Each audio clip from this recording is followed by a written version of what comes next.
This year at Corn College, we're going to look at hybrid characteristics and how to use that information to mitigate risk on your farm. This will be an in-field breakout session that will take place in one of our teaching plots here at the Corn College campus. As we know, not all hybrids are the same. Each one has their own very specific traits and characteristics. One of these characteristics is leaf structure. We know there's a big difference between a pendulum hybrid where the leaves extend out horizontally compared to an upright hybrid where the leaves extend vertically in a more upright format. This can have a big impact when we're choosing population rates.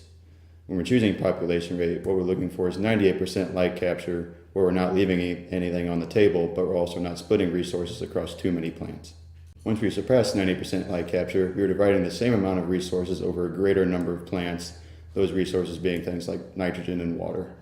However, too few plants can lead to sunlight hitting the ground and water leaving through evaporation instead of transpiration. Leaf structure is also important when trying to implement multi-hybrid technology. Multi-hybrid technology can be a good way to mitigate risk on your farm. Multi-hybrid technology lets us pair an offensive and a defensive hybrid together, therefore we are still producing high-end yields on the good years, but we're protecting ourselves against the bad years. Another hybrid characteristic we will talk about is ear flex. Ear flex will have major implications on a lot of our management practices such as population, nitrogen timing, as well as planting date. There are some hybrids that can get beat up early in the year and come out unscathed, while others will begin to abort kernels. Knowing these tendencies will allow us to set up each one of our hybrids for their most successful year. Certain hybrids will also respond differently to certain management practices such as starter, wide dropping, or fungicide applications, all based on ear flex.